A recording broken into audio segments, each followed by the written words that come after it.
More unites us than separates us. It's time to boot party politics, push it backwards and think of the country first.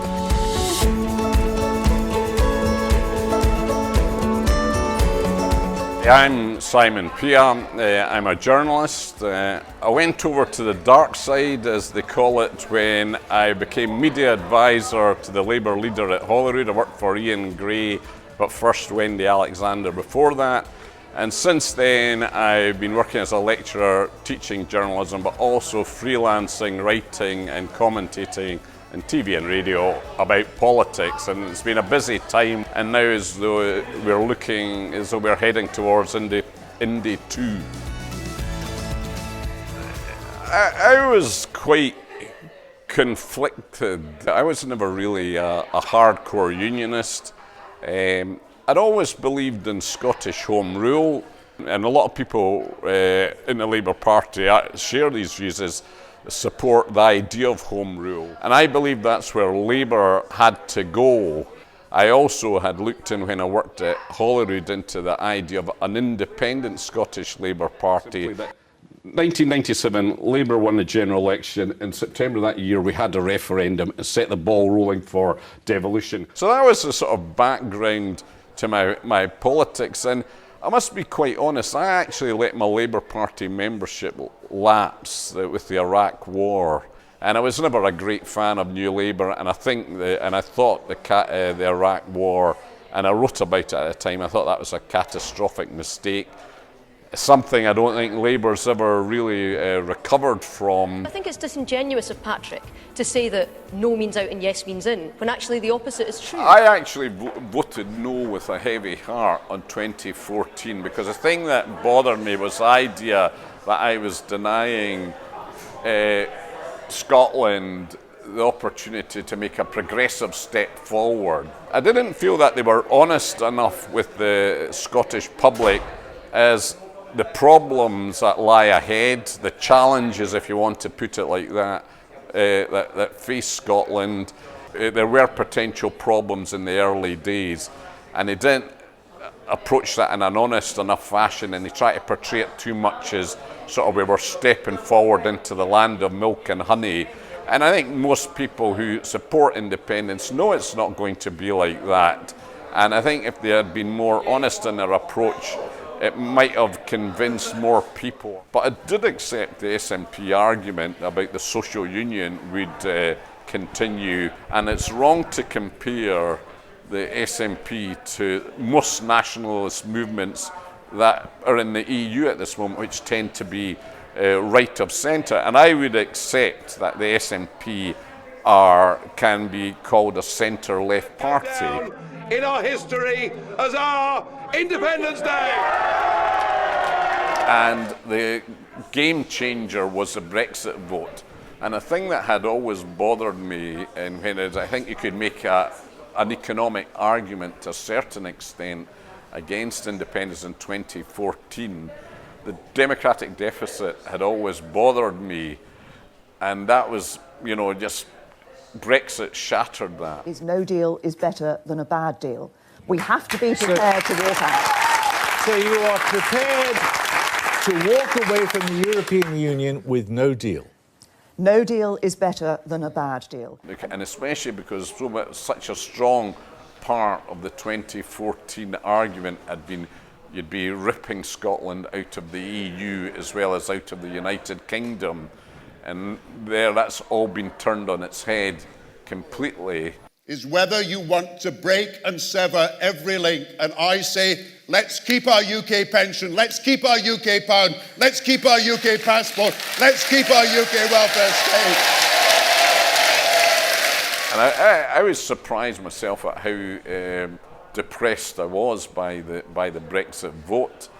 And I feel very strongly, if people quite simply put it, do you prefer Scotland in the EU or Scotland remaining part of the UK out with the EU? I'll definitely go for Scotland in the EU. And I think my concerns about the constitutional setup of Britain, the idea about home rule and federalism, possibly it's too far down the line now. These boats have sailed, so to speak, and you're in a position that independence is the best step forward. People are realistic. They do realise that the challenges that lie ahead. But people, unionists, how are they going to argue against that when there are massive challenges, possibly even worse challenges, with Britain breaking away from the EU?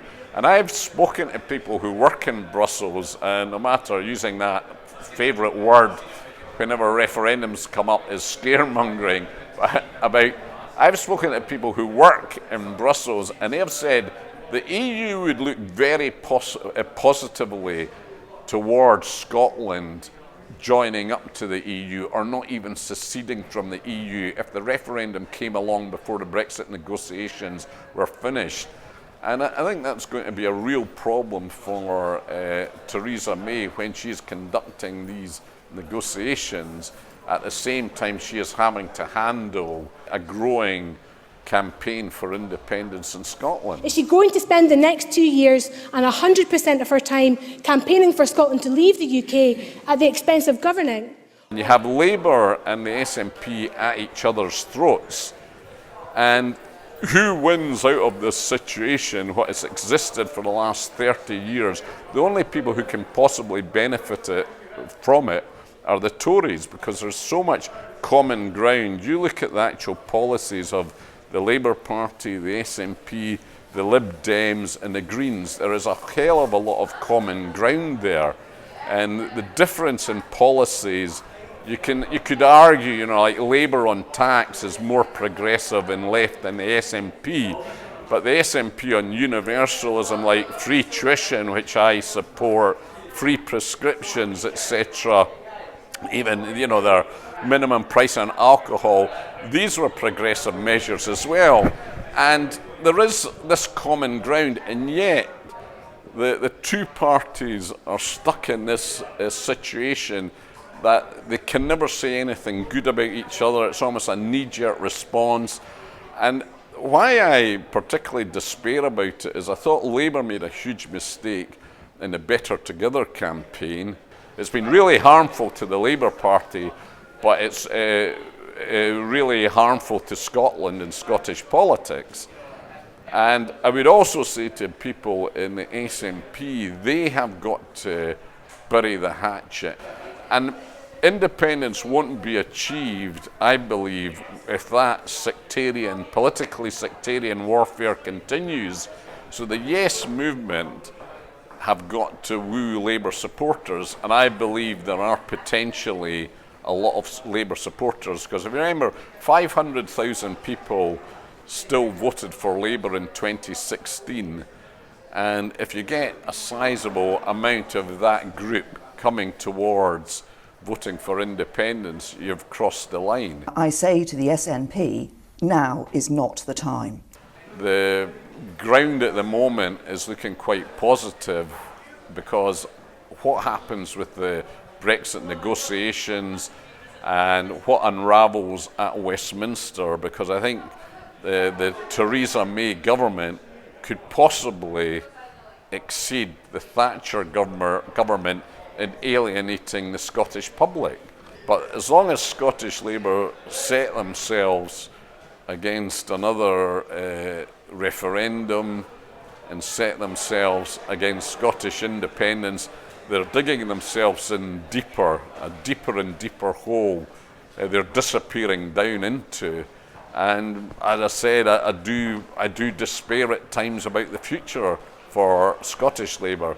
Because the consequences of not having a choice are that we may have to accept a disastrous Brexit that will put tens of thousands of Scottish jobs in the line. And you used to agree with me on that. When you became First Minister... You and I spoke the day after the EU referendum, and you told me then that you thought the change occasioned by Brexit meant that you thought Labour should stop opposing a referendum. Now, you've changed your mind, but why should everybody else in Scotland be denied a choice?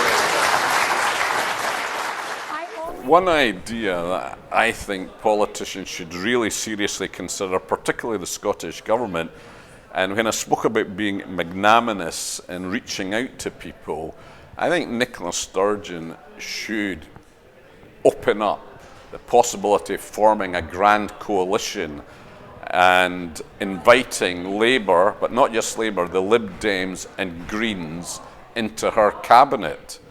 And I know a lot of people will recoil at the thought of this immediately, both nationalists and Labour people. But if you think about it, how would the Tory government respond and deal with that? But it also would provide a real united front, a real unity and common cause. And it's up to Labour, the Lib Dems and the Greens to turn down that offer, to step away from it. But to be quite honest, I think it would damage them if they turned away from such an offer. And it's something I think I would say, and appealing to you personally, Nicola, today, will you seriously consider this? And it's time, and I say this to Kes Dugdale, I say it to Willie Rennie, I say it to Patrick Harvey as well. It's time to boot party politics, push it backwards and think of the country first. Think of the common ground that all the parties share and more unites us than separates us. And think of the common weal of Scotland rather than your own party political advantage. I will definitely be voting yes.